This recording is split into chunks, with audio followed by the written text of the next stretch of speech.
যেকোনো কাজ শুরুর আগে পরিকল্পনাগুলো সুন্দর করে সাজিয়ে নিন। সঠিক পরিকল্পনায় আপনাকে লক্ষ্যে পৌঁছে দেবে। আসসালামু আলাইকুম, রেজনা লাইভ ব্লগে আপনাদের সবাইকে স্বাগত।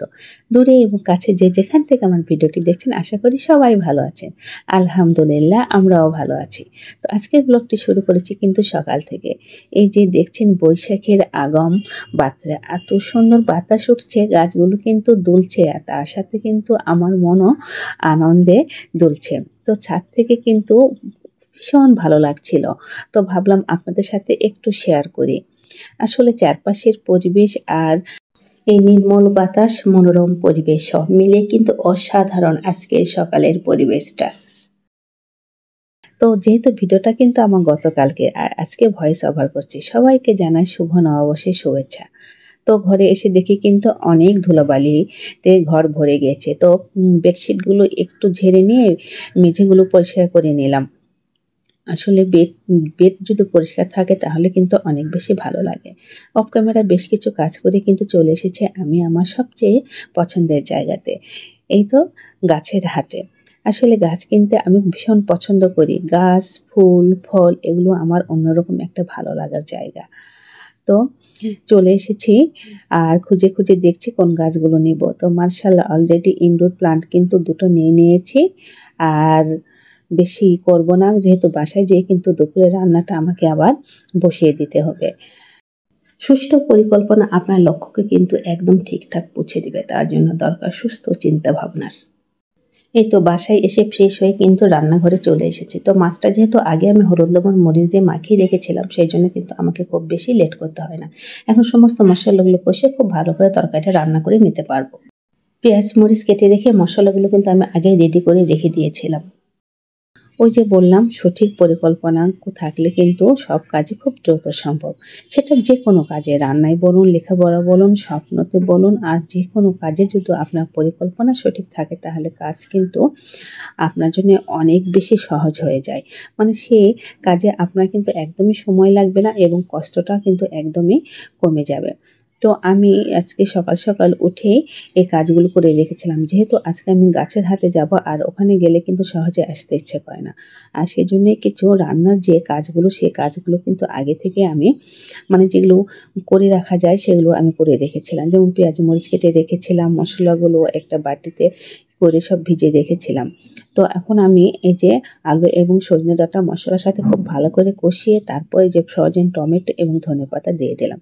এগুলো দিয়ে আরেকটু ভালো করে কষিয়ে নেব। প্রচণ্ড গরমে কিন্তু সজনে প্রচুর উপকারী।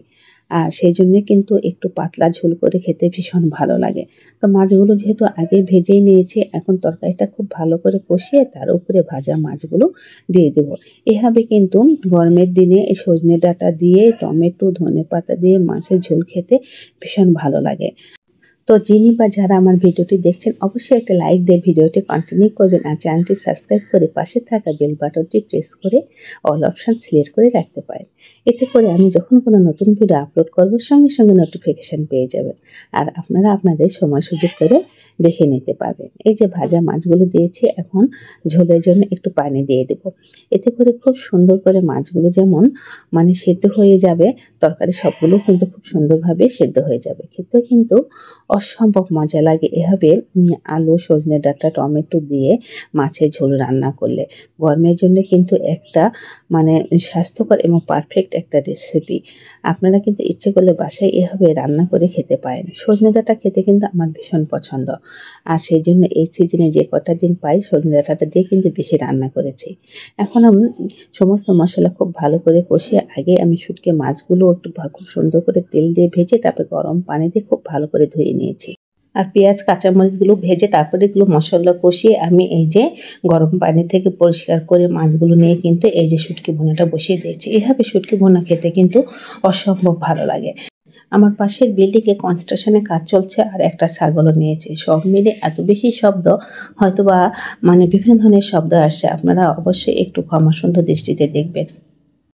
আসলে একসঙ্গে থাকতে হলে সবকিছু সবার সবকিছু মানিয়ে নিয়েই চলতে হয়। এটা আমি খুব ভালোভাবে বিশ্বাস করি। আর সেইজন্য কোনো কিছু করবারও নেই। এর মাঝে থেকে যতটুকু মানিয়ে চলা যায় ততটুকুই মঙ্গল। তো আমার প্রিয় আপু ও ভাইয়াদের কাছে বিশেষ অনুরোধ রইল, আমার ভিডিওটিতে অবশ্যই একটা লাইক দিয়ে শুরু করবেন আর স্কিপ না করে পুরোটা দেখবেন। আমি কিন্তু সবার ক্ষেত্রে একই কাজ করি, তো আমিও কিন্তু আপনাদের কাছ থেকে ঠিক অনুরূপভাবে আশাটা করতেই পারি। তো এখন পেঁয়াজ, মরিচ আর রসুন খুব ভালো করে ভেজে নিয়েছি, আর লাউ শাকটা আগে আমি খুব ভালো করে কেটে ধুয়ে হালকা ভাপ দিয়ে নিয়েছি। তো এভাবে ভাপ দিয়ে লাউ শাক রান্না করলে খেতে কিন্তু যেমন মজা লাগে আর দেখতে কিন্তু একদমই সবুজ এবং খুব সুন্দর থাকে। আসলে প্রত্যেকটা কাজই যদি আপনি আগে থেকে পরিকল্পনা করে স্টেপ বাই স্টেপ করে রাখেন, তাহলে কিন্তু দেখবেন খুব অল্প সময়ের মধ্যে সমস্ত কাজগুলো হয়ে যায়।